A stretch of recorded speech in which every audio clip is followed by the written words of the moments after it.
In this video, we dive into a true crime story so shocking and chilling that no movie could ever match it. A young woman disappeared into the night after leaving a nightclub on a spring evening in Glasgow, Scotland. This is the tale of Karen Buckley, a nursing student whose life was tragically cut short, and the cunning murderer who destroyed her future. Before we dive into the full story, take a moment to hit that like button and subscribe for more gripping real-life crime stories that reveal the dark truths behind cold cases. Make sure to turn on the notification bell so you never miss an update and stay on top of every shocking development. I also want to hear from you. Leave a comment below and tell me which country you're watching from. It's incredible to see how far these stories travel and how many people around the world are drawn to uncovering the truth. Your support helps keep these stories alive, honors the victims, and reminds us why these cases must never be forgotten. Now, let's get started. Karen Buckley was born in Cork, Ireland, in 1993. She grew up in the small town of Mallow, which is in the countryside north of Cork City. It was a close-knit farming community where everyone knew each other and families looked out for one another. Mary and John Buckley had 4 children, and Karen was their only daughter. Karen grew up in the quiet Irish countryside with 3 older brothers. She had a friendly personality that everyone loved. As a child, she played with her brothers and friends at the village community center in Ireland's Green Hills. People who knew Karen said she was very thoughtful and kind, and she was always ready to help others with a smile. The Buckley family was religious and went to church every week. Karen's values of kindness and caring were shaped from a young age. Karen did very well in school and got along easily with others at St. Mary's Secondary School.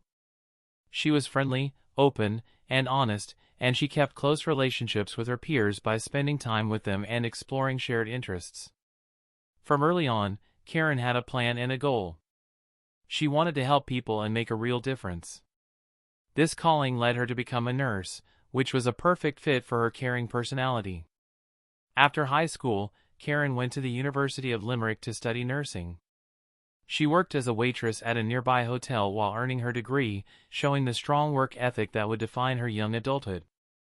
After years of hard work, Karen finally qualified as a nurse. But this was only the beginning. She wanted to excel and become an expert. When she moved to England, she got her first job at the Royal Alexandra Hospital. During this time, she became interested in occupational therapy because it helps people learn, heal, or maintain their daily living skills. Karen was determined to specialize, so she researched programs and found that Glasgow Caledonian University had an excellent master's program in occupational therapy. At 24 years old, Karen moved to Glasgow in January 2015 to start her studies. It was a new beginning, and she approached it with her usual sense of hope. The bustling city of Glasgow, Scotland, with over 600,000 people, was very different from Karen's quiet hometown. She moved into a flat with 3 other students and adapted really well. She worked hard at her studies while also enjoying the social side of student life. She quickly made friends with other international students and learned her way around the new city.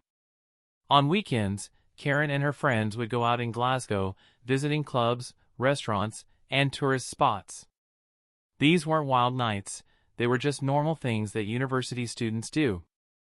By April 2015, 3 months after moving in, Karen was settling into her new life. The morning of April 11, 2015, was like any other Saturday. Karen and her friends planned to go to a club called The Sanctuary, arriving around 11:45 p.m. Everything was fine for hours. Karen laughed, danced, chatted, and drank with her friends. There were no signs that anything was wrong. Then, sometime after 1 a.m., something changed.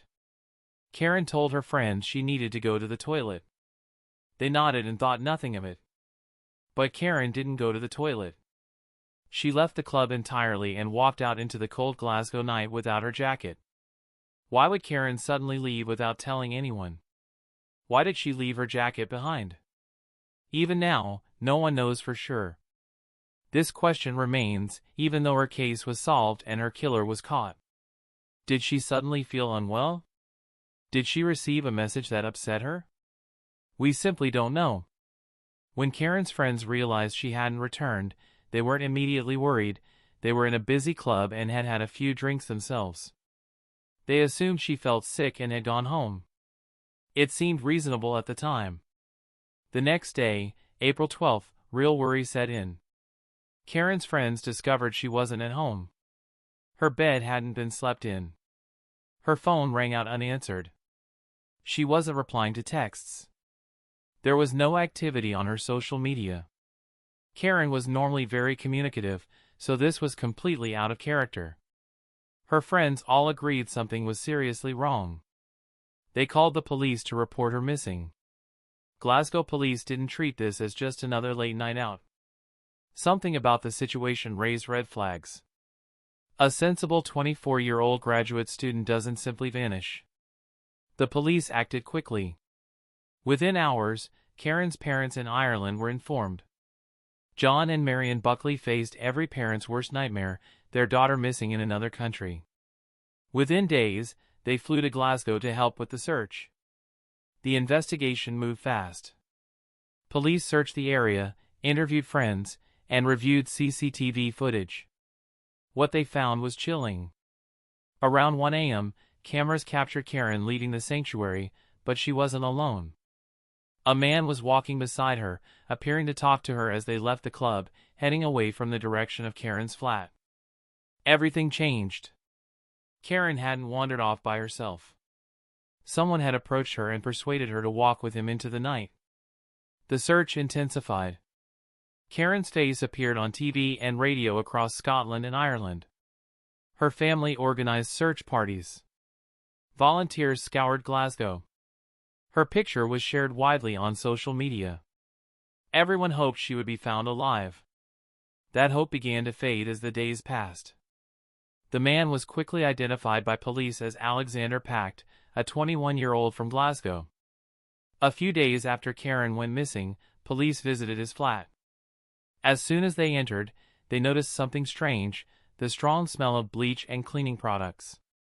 The flat reeked as though it had been thoroughly scrubbed. This immediately raised suspicions. Why would someone's flat smell so strongly of chemicals unless they were trying to destroy evidence? In his first interview, Pact gave his version of events. He said he met Karen outside the club, chatted with her, and convinced her to come back to his flat. He claimed they had consensual sex, and that Karen then left on foot around 4 a.m. To experienced investigators, almost nothing about his story added up. Karen had told her friends she was going to the toilet, so why would she leave with a stranger? Why go to his flat alone? And if she had left alive, where was she now? As police searched deeper, they found bedsheets stained with blood. Pact had an excuse ready. He claimed Karen accidentally hit her head on the bed frame, just a minor accident. Despite his explanations, Pact became the prime suspect. He was detained while police gathered evidence. They also discovered a handwritten note containing exactly what Pact had told police, word for word. This was another disturbing find. It suggested he had rehearsed his story to avoid contradictions. While Pact was in custody, the investigation continued. Detectives still searched for Karen in the hope she might be alive. Next, police located Karen's belongings. Her handbag and its contents were found near Dawson Park, in the opposite direction from her flat. This contradicted Pact's claim that she had walked home. Why would her bag be in the other direction unless it had been deliberately discarded? An associate of Pact told police that he rented a storage unit on a farm, High Creighton Farm, to store fireworks and other items. This gave police a specific location to search outside the city, where he might have taken a body. On April 15, 2015, just 4 days after she vanished, police went to High Creighton Farm. What they found confirmed their worst fears. Investigators discovered Karen Buckley's body inside a blue plastic barrel on the property. The young nurse who had arrived in Glasgow full of hopes and dreams was dead. She had been murdered. The cause of death was blunt force trauma to the head. Karen had been struck multiple times with a heavy object. When her body was recovered, it was clear she had been murdered, and Pact's story collapsed. Confronted with overwhelming evidence, he finally confessed. But there was far more to the horrifying truth, and it was much darker. Pact had persuaded Karen to go back to his flat after leaving the sanctuary, but what happened there was not consensual. Pact struck Karen with a spanner, a large wrench, hitting her in the head multiple times, killing her. He then meticulously covered up the murder. He obtained a barrel and chemicals, including caustic soda, in an attempt to dissolve Karen's body and destroy evidence. He transported her to High Creighton Farm and placed her body in the barrel there. Back at his flat, he used bleach to thoroughly clean the scene, removing all traces of blood and forensic evidence. This explained the strong chemical smell detectives noticed. He burned the bloodstained sheets. He disposed of the murder weapon by throwing the spanner into a nearby lock.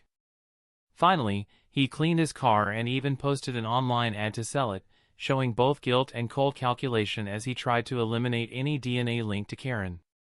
As the case strengthened, detectives looked into Pact's background. What they uncovered was deeply disturbing. This wasn't the first time he had attacked a woman. For years before he murdered Karen, in 2011, Alexander Pact had been charged with attempting to sexually assault another young woman in Glasgow. The similarities were striking. He met the woman in the early hours of November 27, 2011, after she left a club called The Garage. He gained her trust in the same way he later would with Karen, claiming he was looking for a taxi and persuading her to share one. But in a quiet alley, he attacked. He allegedly pushed her to the ground, covered her mouth, and attempted to sexually assault her. Passers-by heard her screams and rushed to help. They found her covered in mud and clearly traumatized. Pact tried to flee, hiding behind a van, but was caught. He was charged with attempted rape. At that point, the justice system should have protected other women from him. It didn't. Pact pleaded not guilty at his 2013 trial. His defense was arrogant and dishonest. He claimed such acts were cowardly and that he would rather be charged with murder. He said he always thought through his actions and wouldn't risk getting caught. He offered an alternative explanation. The woman struck him when he asked about her boyfriend. They fell behind a car with him on top, and he ran because he was scared and confused. In a manipulative move, he told the jury he was gay, implying it made him less likely to attack a woman. But before the case could reach a proper verdict, technical issues derailed the trial. The courtroom sound system malfunctioned, meaning the jury couldn't clearly hear the victim's testimony. Combined with delays caused by a serious car accident Pact had in 2012, in which he was in a coma for 4 weeks, broke his hip and ribs, and needed crutches for a year, the case collapsed. His defense used the accident to argue mental health issues, though doctors confirmed he was mentally fit to stand trial. Still, the technical problems gave them the opening they needed. Because the jury couldn't properly hear key evidence, the charges were dropped and Pact walked free. This failure of the justice system had deadly consequences. Had he been convicted in 2013, Alexander Pact would not have been free in April 2015. Karen Buckley would still be alive. Understanding Pact's background helps explain his violence, but it doesn't excuse it. He attended a private secondary school and came from a middle-class family. His parents separated when he was young after his father's business failed. He mostly lived with his mother during an unstable period. Despite a relatively privileged start, he became deceitful and turned to crime. The year before murdering Karen, he was convicted of counterfeiting money, printing fake 20-pound notes because he was embarrassed to admit he was on disability benefits after his accident. To maintain the image of running a successful business, he had even tried to start a furniture company at 17. He turned to petty crime. He avoided prison for the counterfeiting but was ordered to complete 225 hours of community service. Given a second chance, he proved he didn't deserve it. Alexander Pact was charged with the murder of Karen Buckley. Faced with overwhelming evidence, including her body, forensic traces, witness statements, and his own confession, he had no real defense. In September 2015, he appeared in court and pleaded guilty to murder. By doing so, he spared Karen's family a lengthy trial where they would have had to relive the details of her final moments. At sentencing, the full extent of his crime and cover-up was laid bare. The judge heard how he systematically destroyed evidence, lied to police, and showed no remorse. In November 2015, he was sentenced to life imprisonment with a minimum of 23 years before parole eligibility. He will be at least 44 before he can even be considered for release, and given the nature of the crime, he may spend the rest of his life behind bars. The judge's words made clear the gravity of the offense. He had brutally ended the life of a young woman with her whole future ahead of her. He stole her potential, her family's daughter and sister, and the good she would have done as an occupational therapist. He is now in prison, but many questions remain unanswered. First and most importantly, why did Karen leave the club alone? She told her friends she was going to the toilet but left without her jacket. Did she suddenly feel ill? Did she receive an upsetting message? This remains one of the most frustrating mysteries of the case. Second, was the meeting with Pac pure chance, or had he been watching her? Some investigators believe he may have been inside the club observing her and saw an opportunity when she left alone.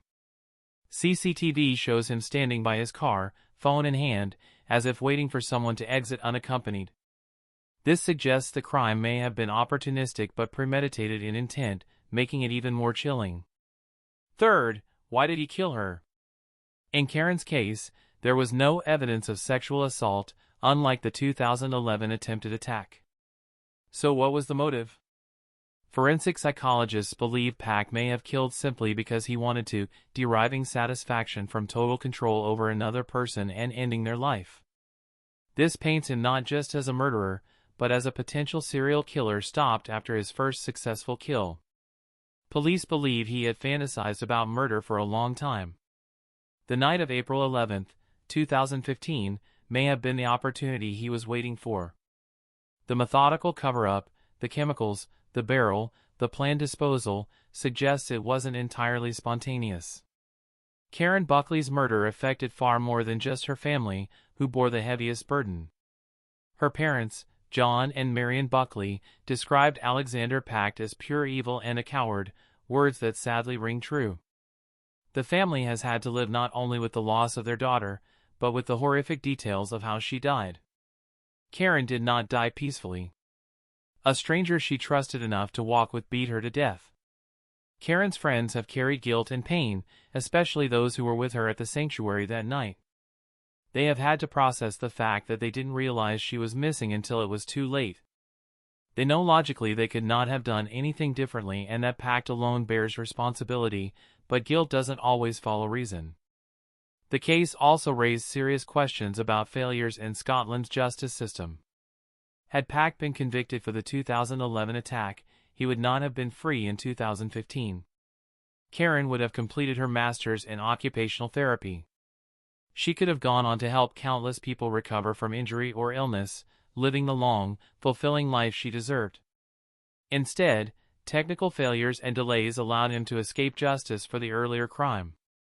The woman he attacked in 2011 was brave enough to come forward and face him in court, but the system failed her. That failure ultimately cost Karen Buckley her life. In many ways, Karen Buckley's story is a tragedy on multiple levels, the story of a young woman whose life was senselessly cut short by violence, the story of one man's evil destroying not just one life, but an entire family and community, and the story of how flaws in the legal system can have fatal consequences. Karen moved to Glasgow full of ambition, to advance her career and help others. Everyone who knew her described her as kind, compassionate, and caring. She represented the best of humanity. Alexander Pac represents the worst. He was a predator who had already shown he was dangerous, yet remained free to kill. Those who knew Karen remember her not as a victim, but as the joyful, loving person she was. They established memorial funds in her name to help other nursing students pursue their dreams. In this way, Karen's legacy remains one of helping others, exactly what she always wanted. Alexander Pac remains in prison, where he belongs. He may spend decades, or the rest of his life, behind bars for what he did to Karen Buckley. But no sentence can bring her back. Nothing can restore what was stolen from her family. This is Karen Buckley's tragedy. This is why we must remember her story, not just to honor a victim, but to honor a bright young woman whose life was taken far too soon by a man who should never have been free to harm anyone. Karen Buckley's life mattered. Her loss matters. And telling her story, even though it hurts, matters. Thank you so much for watching and spending your time here. Your support means the world and helps this channel continue creating content that matters. Every view, like, comment, and share helps the community grow and allows us to keep bringing you videos that raise awareness and encourage mindfulness. If you haven't already, please subscribe, hit the bell icon, and turn on notifications so you never miss a new video. Don't forget to like, share, and comment below. Your thoughts and engagement help this channel reach more people and keep the community strong. Every small action makes a big difference and helps spread important stories. Before you go, remember to stay aware, trust your instincts, and look out for yourself and your loved ones. Even small acts of caution and awareness can make all the difference. Thank you again for being here, for your support, and for choosing to stay informed. Stay safe, stay alert, and we'll see you in the next video.